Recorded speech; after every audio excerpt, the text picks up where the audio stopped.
নমস্কার ভক্তবৃন্দ। আজকে ভাগবত মাহাত্ম্যের 24 নম্বর শ্লোকের অধ্যয়ন হবে। আর এই 24 নম্বর শ্লোকের অর্থ আপনারা মনোযোগ সহকারে শ্রবণ করবেন।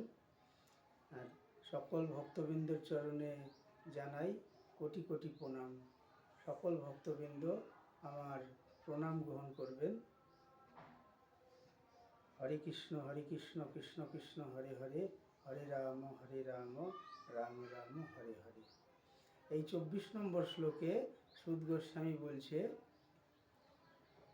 অথতে কীর্তয়িষ্যামি ভক্তিযুক্তং কথানকম সুকেন মম যৎ প্রোক্তং রহ শিষ্যং বিচার্য চ। বলছে, অত্র তে কীর্তয়িষ্যামি ভক্তিযুক্তং কথানকম সুকেন মম যৎ প্রোক্তং রহ শিষ্যং বিচার্য চ। এখন আমি তোমাদের সেই কথা কীর্তন করে শোনাচ্ছি।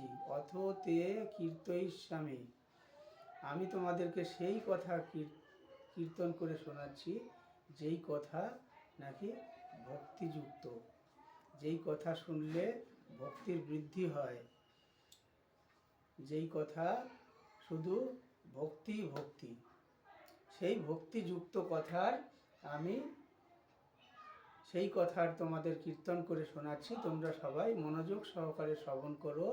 যেই কথা নাকি সুকেন মম যৎ প্রোক্তং রহ শিষ্যং বিচার্য চ, যেই কথা নাকি সুখদেব গোস্বামী আমাকে শুনিয়েছিলেন। সুখদেব গোস্বামী আমাকে শুনিয়েছিলেন। সুদ গোস্বামী বলছে, সুখদেব গোস্বামী আমাকে সেই কথা শুনিয়েছিলেন। কিভাবে শুনিয়েছিলেন?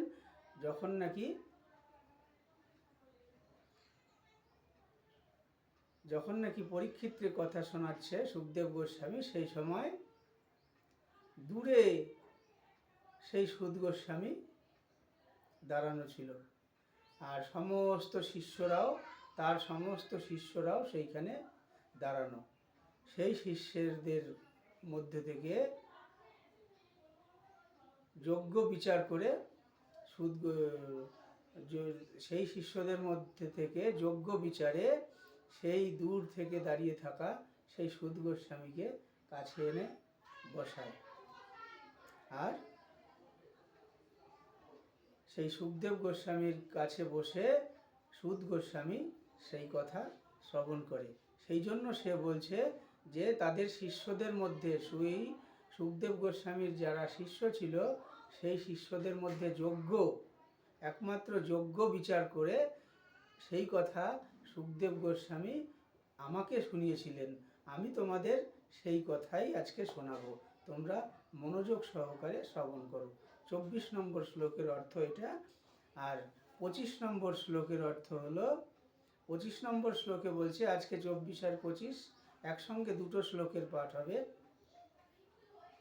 25 নম্বর শ্লোক বলছে, একদা হি বিশালায়ং চত্বারো ঋষয়ো মলা সৎসঙ্গার্থং সমায়তা দদৃশু শ্রুত নারদম। 25 নম্বর শ্লোকে বলছে যে এক সময়ের কথা, একদা হি বিশালায়ং, এই বিশাল নগরীতে সেই চারজন ঋষি কুমার, কে না সেই ব্রহ্মার প্রথম মানস পুত্র, যাদের নাম নাকি একত্রে যাদের সনত কুমার বলা হয়, সেই চার মানস পুত্র সনক, সনন্দন, সনাতন আর সনত কুমার এই পৃথিবীতে এসছিল, এই বিশাল চত্বরে এসছিল কি না সৎসঙ্গ করতে। কারণ সৎসঙ্গ তো অন্য জায়গায় আর হয় না, সৎসঙ্গ একমাত্র আমাদের এই পৃথিবীতেই সম্ভব। সুতরাং আমাদের এই পৃথিবীতে তারা সেই চার ঋষি সৎসঙ্গ করতে আসছে। আর সৎসঙ্গ করার জন্য তারা সেই চারজন এক জায়গায় ছিল, এক জায়গায় বসেছিল।